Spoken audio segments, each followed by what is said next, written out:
Hello friends, मैं हूं doctor Shah Adnan और आज की ये वीडियो उन हकीमों और डॉक्टरों के लिए है जो मर्दों के गुप्त रोगों का इलाज करते हैं। मेरे पास अक्सर व बेशतर इस तरह के हकीमों के, डॉक्टर्स के, मेरे स्टूडेंट्स के फ़ोन आते रहते हैं कि सर हमें ये नुस्खा बता दीजिए, वो नुस्खा बता दीजिए, इरेक्शन लाने के लिए कोई अच्छा नुस्खा बताइए, टाइम बढ़ाने के लिए कोई अच्छा नुस्खा बताइए। उनकी सारी की सारी तवज्जो नुस्खों की तरफ रहती है, जबकि इसका जो इलाज होता है उसमें नुस्खों से ज़्यादा अहमियत असबाब की होती है कि किस वजह से उस मर्द के अंदर ये बीमारी आई। गर्मी की वजह से आई, ठंडक की वजह से आई। अब जब ये पता लग जाएगा उसके बाद फिर इलाज बिल जिद के उसूल पर उसका इलाज कर दिया जाएगा। नुस्खों की अहमियत इस कदर नहीं है जिस कदर समझी जाती है। अगर आपको कॉज यानी सबब पता नहीं है बीमारी का तो फिर नुस्खे कितने ही इस्तेमाल कर लो, ठीक नहीं होने की बीमारी।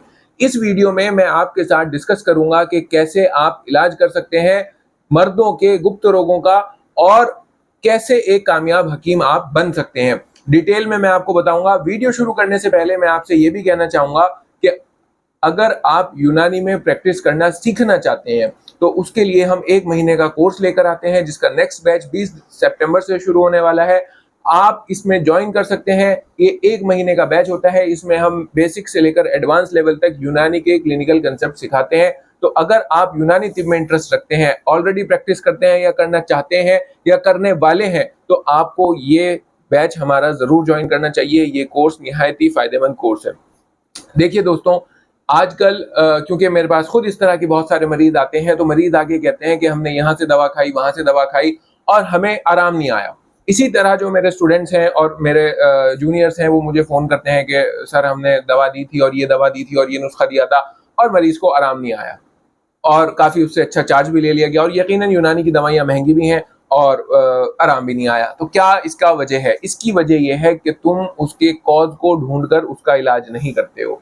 तुम सीधे के सीधे नुस्खे इस्तेमाल करते हो। तुम्हें किसी ने बताया था कि ये दे देना, वो दे देना, ये नुस्खा, वो नुस्खा, ये मुरक्कब, वो मुरक्कब, और बस वही दे दिया सुन सुनाकर। अपना जहन, अपना दिमाग नहीं लगाया कि इसके अंदर ये प्रॉब्लम आई तो क्यों आई। अगर हम ये बात जाने और समझें, इलाज करने से पहले, दवा देने से पहले हम इस बात पर तवज्जो दें कि ये जो इसके अंदर प्रॉब्लम है ये है ही क्यों, इसका सबब क्या है, और इसको पता लगाएं, इसको डायग्नोज करें यूनानी नजरियात के मुताबिक, जो मैं आपको इस वीडियो में सिखाने वाला हूं। तो एक मर्तबा जब वो हमें उसका सबब मालूम हो जाएगा, उसका कॉज मालूम हो जाएगा, बस फिर उसका इलाज करना बहुत आसान है। फिर वहां पर अगर सबब उसका ठंडक है तो गर्म दवाइयों से इलाज होगा और अगर सबब उसका गर्मी है तो ठंडी दवाइयों से इलाज होगा। इसको ही मैं यहाँ पर इस वीडियो में डिटेल में डिस्कस करूंगा। अगर आप मरीज हैं, क्योंकि मेरे चैनल पर मरीज और डॉक्टर्स दोनों ही रहते हैं, और आप मुझसे कंसल्टेशन लेना चाहते हैं तो नीचे दिए गए व्हाट्सएप नंबर पर व्हाट्सएप मैसेज करके आप मेरा अपॉइंटमेंट बुक कर सकते हैं और मुझसे कंसल्टेशन भी ले सकते हैं। और हमारी दवाइयाँ ऑल ओवर इंडिया इनकी डिलीवरी होती है, फ्री डिलीवरी होती है, आप कहीं पर भी मंगा सकते हैं। तो चलिए शुरू करते हैं। देखिए, मर्दों के अंदर जो इस तरह की सेक्सुअल प्रॉब्लम्स हैं उनको हम दो कैटेगरी में रखते हैं। एक कैटेगरी है जिसमें आता है इरेक्टाइल डिस्फंक्शन यानी इंतशार का ना आना।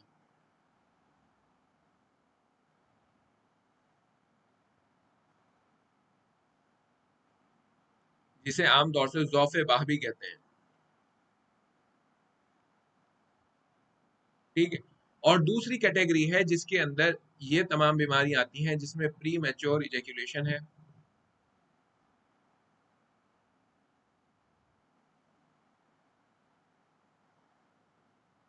जिसे कहते हैं सिरत इंजाल। या इसमें बहुत से मर्द ये शिकायत करते हैं कि नाइट फॉल होता है या स्पर्मेटोरिया यानी धात का गिरना। ये सब बीमारियां इस कैटेगरी में आती हैं। तो दो बेसिक कैटेगरी हैं कि ज़ौफ़े बाह हुआ है या फिर प्री मैच्योर इजैक्यूलेशन या धात या नाइट फॉल, ये एक कैटेगरी है। अब देखो, सबसे पहले बात करते हैं इरेक्टाइल डिस्फंक्शन की वजह से। इरेक्टाइल डिस्फंक्शन यानी इंतशार का ना आना या कम आना या जल्दी चला जाना, इसकी फिर दो वजह आगे हो सकती हैं। एक वजह कि बदन के अंदर हरारत यानी गर्मी बढ़ गई, और दूसरी वजह कि बदन के अंदर बरूदत यानी ठंडक बढ़ गई। ज्यादातर ये जो होता है, ज्यादातर ये होता है बरूदत के बढ़ने की वजह से, कि बदन के अंदर बरूदत बढ़ गई। जैसे जब इंसान 40 से 50 के बीच में जाएगा तो बदन अंदर से ठंडा होना शुरू हो जाएगा, ठंडक बदन के अंदर बढ़ने लगेगी, जिसकी वजह से ज़ौफ़ बाह यानी इरेक्टाइल डिस्फंक्शन हो जाएगा। तो ज्यादातर बरूदत के बढ़ने की वजह से होता है, इसलिए इसमें ज्यादातर गर्म दवाइयां चलती हैं। ठीक है, मैं इसको भी थोड़ा और एक्सप्लेन करूं क्योंकि ये थोड़ी एक्सप्लेन्ड वीडियो रहेगी कि ये ज्यादातर इसी वजह से होता है, बरूदत की जो वजह है ज्यादातर इसी वजह से होता है कि बॉडी के अंदर ठंडक बढ़ गई। बढ़ती हुई उम्र में बरूदत बढ़ जाती है। भाई ज्यादातर तो इरेक्टाइल डिस्फंक्शन के मरीज वो हैं जो 40 पार कर चुके हैं और वो कहते हैं कि अब कमजोरी महसूस हो रही।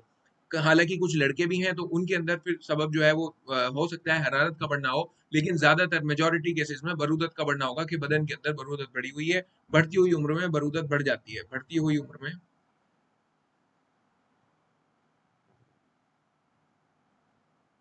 बरूदत बढ़ जाती है।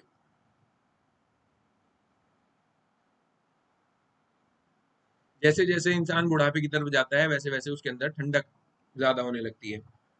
या फिर किसी भी और ऑर्गन की बीमारी है, मान लो दिमाग बीमार है या दिल बीमार है या कल्ब बीमार है, जिगर बीमार है, किसी भी अगर और ऑर्गन की बीमारी है तो उसमें भी रिजल्टेंट ये ठंडक बढ़ती है बदन के अंदर, तो वहां पर भी उस ऑर्गन की बीमारी को दूर करने के बाद हमें गर्म दवाइयां देनी पड़ेंगी, क्योंकि बीमारी बदन के अंदर ठंडक लेके आती है, बदन की गर्मी को मारती है। तो ये भी एक बहुत इंपॉर्टेंट फैक्टर है कि किसी और ऑर्गन की बीमारी की वजह से अगर ज़ौफ आता है, किसी और बीमारी की वजह से, किसी और ऑर्गन की बीमारी की वजह से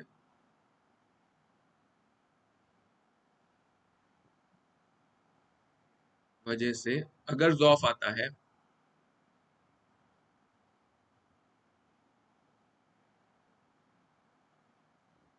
तो भी फिर हम गर्म दवाइयां तब भी देंगे। ठीक है, तो किसी और ऑर्गन की वजह से अगर आता है तो भी उसका सबब बरूदत ही होता है। उसका सबब क्या होगा?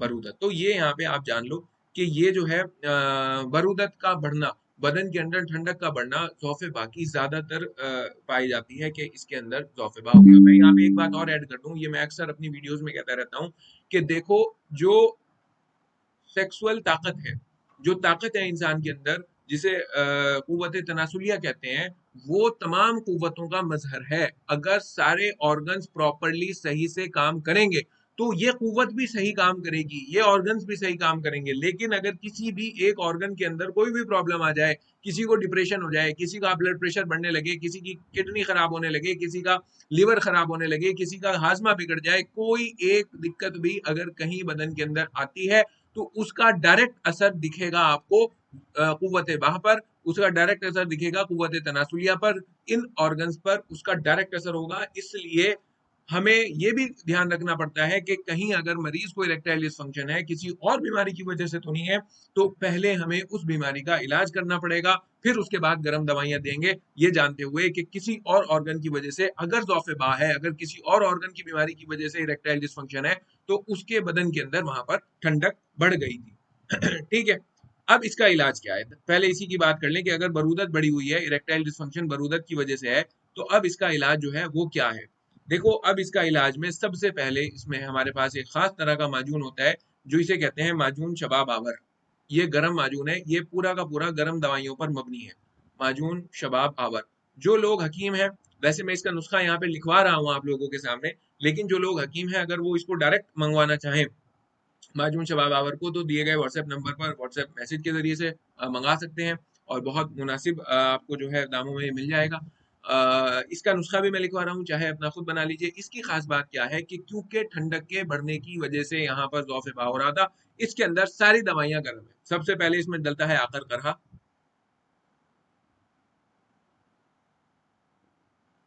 आकर करहा। उसके अलावा इसके अंदर मूसली, दारचीनी, लौंग,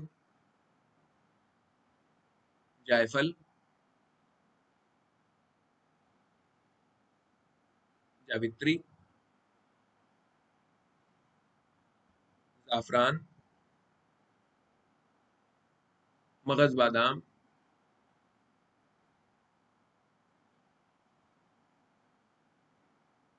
मगज अखरोट,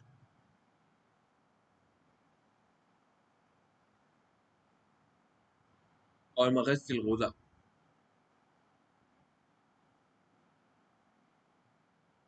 ये मैं तैयार कराता हूँ, मेरी एक यहाँ पे जानने वाली कंपनी है, तो वो मेरे लिए इसको बना के देते हैं, नुस्खा उनको मैं देता हूँ, तो वो बना देते हैं। तो अगर किसी को ये अपने घर पे बनाना है, क्योंकि मेरे यहाँ थोड़ा ज़्यादा बनता है तो इसलिए उनसे बनवाना पड़ता है, और अगर आपको 5, 7, 10 किलो बनाना है तो आप अपने घर पे भी इसको बना सकते हैं। ये इसका नुस्खा है, और अगर डायरेक्ट हमसे मंगाना चाहें तो मंगवा सकते हैं। तो बरूदत को दूर करने के लिए गर्म माजून, गर्म दवाइयों पे मबनी माजून देना पड़ेगा, जो माजून शबाब आवर है। इसके अलावा यहाँ पे एक दवा आपको और देनी पड़ेगी, जिसको हम कहते हैं कि कौच के बीज का पाउडर। कौच के बीज का पाउडर ये क्या करता है, देखो बदन के अंदर कि ये जो हार्मोन्स इन्वॉल्व है इरेक्शन के अंदर, ये उनको मेंटेन करता है। खास तौर से टेस्टोस्टेरोन को बढ़ाने में कौच के बीज के पाउडर का बेहद बढ़िया असर है। इसके सानी, इसके मिसाल की कोई दूसरी दवा मेरी नॉलेज में तो नहीं है कि जो टेस्टोस्टेरोन को इस तरह से मुतासिर करता हो जिस तरह से कौच के बीज के पाउडर मुतासिर करता है। तीसरा, यहाँ पर अगर और गर्मी पैदा करनी है तो एक हमारे पास गोली आती है जिसे हम कहते हैं हब्बे शबाब आवर। तीसरे पे यहाँ लिखेंगे हब्बे शबाब आवर, हब्बे शबाब आवर यानी शबाब लाने वाली गोली। और आप ये देखना ये सब चीजें गर्म है, सब चीजें गर्म चीजों, ये हब्बे शबाब आवर, माजून शबाब आवर, कौच के बीज का पाउडर, ये सब चीजें गर्म है। क्यों? क्योंकि बदन के अंदर ठंडक बढ़ी हुई है, और ठंडक के बढ़ने की वजह से इरेक्टाइल डिसफंक्शन है। तो यहाँ पर सीधा सीधा लाइन है कि गर्म दवाइयों से उसका इलाज कर डालो। इसमें क्या क्या है? इसमें है खरातीन मुसफ़ा,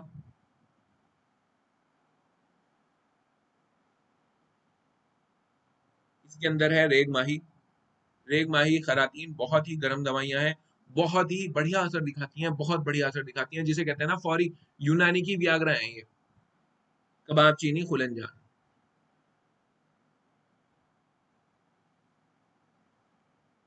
और आखिर में है खुलंजान। इन चीजों पर ये गोली जो है ये बनती है, इन चीजों से बहुत बढ़िया इसका रिजल्ट आता है। और आखिर में यहाँ पर एक चीज और इस्तेमाल की जाती है। तीन चीजें मैंने आपको बताई बरूदत को दूर करने के लिए: माजून शबाब आवर, कौच के बीज का पाउडर, हब्बे शबाब आवर। और मैं यहाँ पे एक बात और बताता हूँ, देखो अगर तुमने यहाँ पर ये उसूल पकड़ लिया कि ठंडक का इलाज गर्मी से करना है, तो तुम इसके अलावा और नुस्खे के अंदर और बहुत सारी चीजें हैं जो गर्म है, उनको डाल सकते हो यहाँ पर।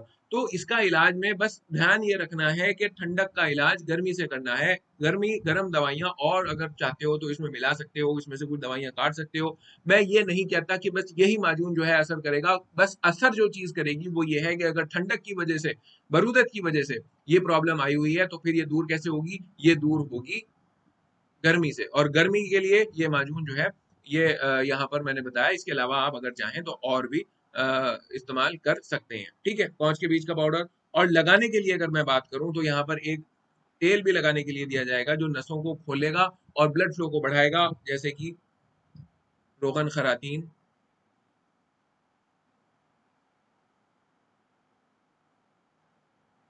और इसके अलावा अगर बात करें रोगन खरातीन या रोगन जोंक, ये लगाने के लिए इस्तेमाल किया जा सकता है। ठीक है, रोगन खरातीन, रोगन जोंक, रोगन दालचीनी गर्म तेल है, ये तिला है, इनको इस्तेमाल कर सकते हैं। आगे का हिस्सा छोड़ के, नीचे का हिस्सा छोड़ के हल्के हाथ से इसकी 1-2 बूंद की मालिश इस तरह से करनी है कि वो 1-2 बूंद जज्ब हो जाए।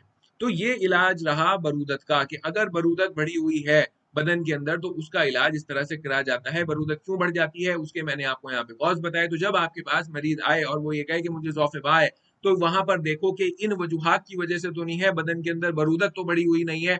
और एक बार पता लग जाए कि बरूदत बढ़ी हुई है तो बस फिर इलाज जो है वो आपके सामने है, ये इलाज कर देना 40 दिन का।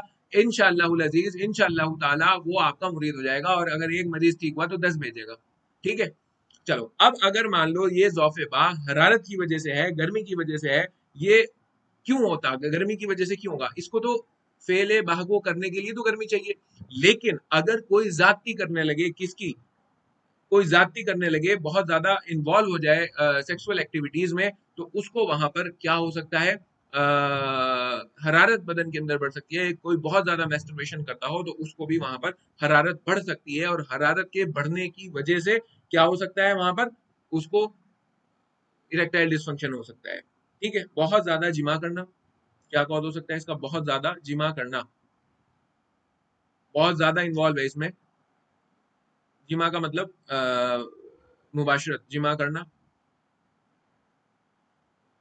दूसरा, बहुत ज्यादा मुश्तजनी यानी मैस्टरबेशन करना, तो इससे हरारत बढ़ जाती है, तहरीक हो जाती है बदन के अंदर। बहुत ज्यादा मुश्तजनी करना यानी मैस्टरबेशन करना। और इसके साथ साथ क्या आएगा, एक तो जब अगर हरारत की वजह से इरेक्टाइल डिसफंक्शन होगा, अगर हरारत की वजह से, गर्मी की वजह से ज़ौफ़े बा होगा, अगर गर्मी की वजह से इंतशार नहीं आने का, तो वहां पर मरीज ये कहेगा कि मुझे इंतशार भी नहीं आता और साथ में मुझे धात भी गिरती है, स्पर्मेटोरिया भी है। क्या है? धात भी गिरती है और स्पर्मेटोरिया भी है। धात यानी स्पर्मेटोरिया। नाइटफॉल भी बताएगा कि बहुत होता है। तो ये पता लगेगा आपको कि अच्छा ये जो है, ये किसकी वजह से है, ये हरारत की वजह से यानी गर्मी की वजह से। अब इसका इलाज कैसे करना है? देखो, इसका जो इलाज करना है वो इलाज करना है किसकी बुनियाद पर? प्री मैच्योर इजैक्यूलेशन की बुनियाद पर। तो अब जो हमारे पास बचा, वो बचा इलाज का तरीका किसका? प्री मैच्योर इजैक्यूलेशन का, नाइटफॉल का, धात का, या उस ज़ौफ़े बाह का, या उस इरेक्टाइल डिसफंक्शन का जो गर्मी की वजह से हो रहा हो। इन सबके इलाज का तरीका एक ही है। ठीक है, चाहे उसको अर्ली डिस्चार्ज हो रहा है, चाहे उसको नाइट फॉल हो रहा है, चाहे उसको धात गिर रही है, और चाहे उसको ज़ौफ़े बाह है यानी इरेक्टाइल डिसफंक्शन है गर्मी की वजह से। तो जो इसका इलाज है वो सब एक सा है, वो आप देख लो कि क्या है। तो इलाज अगर इसकी हम बात करें तो इसके अंदर होता क्या है? प्री मैच्योर इजैक्यूलेशन मैं यहाँ पे डाल दूं, प्री मैच्योर इजैक्यूलेशन। इसका अगर बात करो तो ये कुव्वते इमसाक घट जाती है, कुव्वते मास्का इसके अंदर घट जाती है। देखो, कुव्वते मास्का के मैं डीप में नहीं जा रहा, क्या है कुव्वते मास्का? ये समझ लो कि एक ऐसी कुव्वत है जो मादे को बदन के अंदर रोक के रखती है। ठीक है, मादे को बदन के अंदर रोक के रखती है। वो घट जाती है तो मादा जल्दी निकल जाता है। कुव्वते इमसाक या कुव्वते मास्का घट जाती है। ठीक है, और कुव्वते इमसाक को बढ़ाने के लिए, इस कुव्वत को बढ़ाने के लिए कैसी दवाइयाँ चाहिए होती हैं? सर्द खुश्क दवाइयाँ चाहिए होती हैं कि जिनके तासीर सर्द खुश्क हो। ठीक है, और इसके इलाज में मुगल्लिज दवाइयाँ दी जाती हैं, क्योंकि मनी जो है पतली हो जाती है। मुगल्लिज का मतलब गाढ़ा करने वाली। तो वीर्य को, मनी को गाढ़ा करने वाली दवाइयाँ यहाँ पर दी जाती हैं। तो इन दो बुनियाद पर इसका असर, इलाज किया जाता है। मुगल्लिज अद्विया दी जाती हैं कि जो दवाइयाँ इसके इलाज में दी जा रही हैं वो कैसी हों कि एक तो वो सर्द खुश्क तासीर रखती हों, और दूसरा वो मुगल्लिज हों, यानी वो क्या करती हों कि गलीज करती हों, गाढ़ा करती हों मनी को। मुगल्लिज अद्विया दी जाती हैं। ठीक है, तो ये जो है इसकी यहाँ पर ये उसूल रहता है कि सर्द खुश्क और मुगल्लिज दवाइयाँ दी जाती हैं। इसके लिए हम तैयार करते हैं, एक हमारे पास आता है जिसे हम कहते हैं माजून मुमसिक। इसका नुस्खा भी शेयर कर रहा हूँ, और अगर आप चाहें तो अगर आपके पास इस तरह के मरीज हैं तो डायरेक्ट ये माजून भी आप हमसे मंगा सकते हैं। माजून मुमसिक, इसका नुस्खा मैं यहाँ पे शेयर कर रहा हूँ आपके साथ। और अगर चाहें, जैसे मैंने बताया, तो डायरेक्ट भी आ जाएगा। इसके अंदर सब ज्यादातर सर्द खुश्क दवाइयाँ हैं, जैसे मोचरस, जैसे सुपारी चिकनी।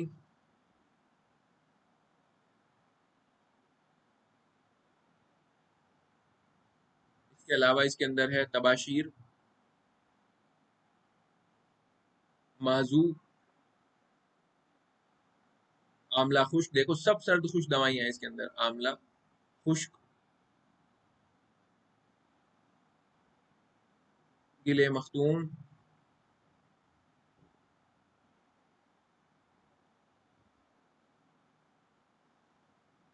और दाल मखाना, ये सब दवाइयां इसके अंदर डली हुई हैं। ये माजून आप तैयार कर सकते हो और इसका 5 ग्राम सुबह शाम मरीज को खिलाओ।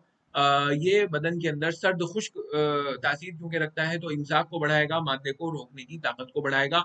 और साथ में क्या करेगा ये मुगल्लिज भी है, मनी को भी गलीज करेगा, और उसकी जो है इमसाक की ताकत को बढ़ाएगा। बहुत बढ़िया इसका रिजल्ट रहता है माजून मुमसिक का। ये आप अपने घर पे भी बना सकते हो। दूसरा इसके अंदर देना होता है एक सफूफ मुगल्लिज। एक खास हम सफूफ तैयार कराते हैं जिसे हम कहते हैं सफूफ मुगल्लिज, के ये मनी को मुगल्लिज गाढ़ा करता है। अगर वीर्य पतला हो गया है तो ये वहां पर उसे गाढ़ा करेगा। सफूफ मुगल्लिज। इसके अंदर अगर बात करें, इसके अंदर क्या क्या है, इसके अंदर गोंद बबूल है। गोंद बबूल यानी समग अरबी, गोंद कतीरा, इन दोनों को बनाने से पहले मुदब्बर जरूर करना है, डायरेक्ट इन्हें इस्तेमाल मत कर देना बिना मुदब्बर के, मुदब्बर करके इस्तेमाल होंगे। इमली के बीज, इमली के बीज बहुत बढ़िया काम करते हैं, ये मुगल्लिज भी हैं और मुमसिक भी हैं। और इसके अलावा सिंघाड़ा खुश्क, चार चीजें हैं इसके अंदर, सफूफ के अंदर, तो ये भी बहुत बढ़िया काम करता है सफूफ मनी को गाढ़ा करने में, और जब गाढ़ा होगा तो कुव्वत इमसाक भी खुद ब खुद बढ़ेगी। और तीसरी इसके अंदर जो चीज इस्तेमाल हम लोग करते हैं वो ये है हब्बे मुमसिक।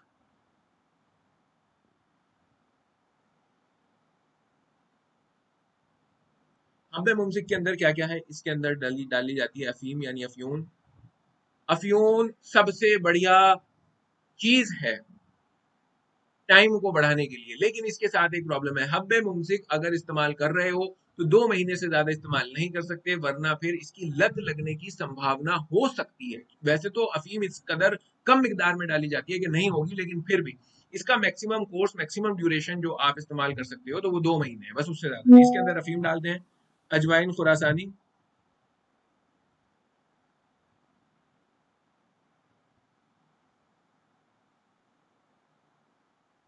और तीसरा तुखम भांग, भांग के बीज।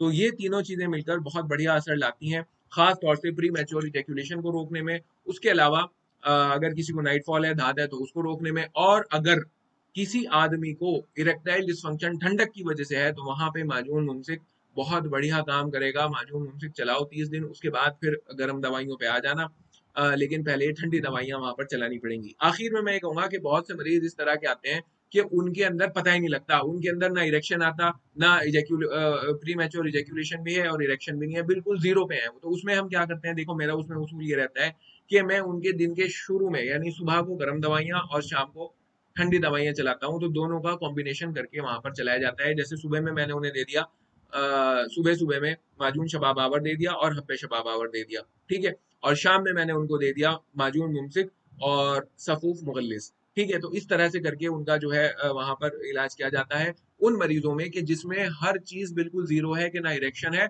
और ना साथ में क्या है, टाइम लग रहा। और जो डायबिटीज के मरीज हैं, डायबिटीज के मरीजों के लिए फिर अलग से एक वीडियो मैं आपको बनाऊंगा, क्योंकि डायबिटीज के मरीजों में माजून वगैरह हम नहीं दे सकते, क्योंकि उसके अंदर चीनी या शहद होता है जो उनको नुकसान दे सकता है, और उनका उसूल पूरा का पूरा अलग है, तो वो हम किसी और वीडियो में डिस्कस करेंगे। बहरहाल ये वीडियो रही उन हकीमों के लिए जो इलाज करते हैं इसमें और फिर कहते हैं कि जी ये नुस्खा बता दो और वो नुस्खा बता दो। देखो, नुस्खों की जरूरत उस कदर नहीं होती, उसमें तुम्हें सबब जानकर बस उसका इलाज करना है। एक बार अगर तुम्हें सबब पता लग गया, फिर जब तुम इलाज करोगे तो तुम्हारा तीर बिल्कुल निशाने पर लगेगा। और अगर बस इधर से सुन के और उधर से सुन के और ये नुस्खा और वो नुस्खा और यूट्यूब से देख के और सबब तुम्हें मालूम ही नहीं है कि ये जो बीमारी आ रही है ये आ क्यों रही है, तो फिर अंधे का तीर है, हो सकता है निशाने पे लग जाए और हो सकता है कि मिस हो जाए। और यही वो वजह है कि आजकल ज्यादातर मरीज आके यूं कहते हैं कि हमने यहाँ की दवा खाई, वहां की दवा खाई, इतने पैसे खर्च कर दिए, आराम नहीं आया। क्यों? क्योंकि उसने नुस्खे तो देख देख के दे दिए, लेकिन सबब उसने नहीं देखा। तो जब भी इलाज करो सबब जरूर देखो। और फाइनली, चाहे उसमें हब्बे शबाब आवर है, चाहे उसमें माजून शबाब आवर है, या उसमें माजून मुमसिक है, सफूफ मुगल्लिज है, हब्बे मुमसिक है, ये सब चीजें हमारे क्लिनिक पर अवेलेबल हैं। अगर आप अपने यहाँ इलाज के लिए इन्हें मंगाना चाहते हैं तो आप दिए गए व्हाट्सएप नंबर पर व्हाट्सएप मैसेज के जरिए से इनकी डिटेल्स मालूम कर सकते हैं और इनको ऑर्डर भी कर सकते हैं। बहरहाल आखिर में दुआ है अल्लाह हमारे हाथ में शिफा दे और हमारे जरिए से लोगों को फायदा पहुंचाए। तो ये वीडियो यहीं पर समाप्त करते हैं। अगर आपका कोई क्वेश्चन है, कोई क्वेरी है, तो कमेंट करके पूछिएगा मुझसे, मैं उसका जरूर जवाब दूंगा। और अगर आप चाहते हैं कि मैं किसी खास टॉपिक पर वीडियो बनाऊं तो वो भी मुझे जरूर बताइएगा। अपना बहुत ख्याल रखिएगा, मिलते हैं नेक्स्ट वीडियो में, तब तक के लिए बाय।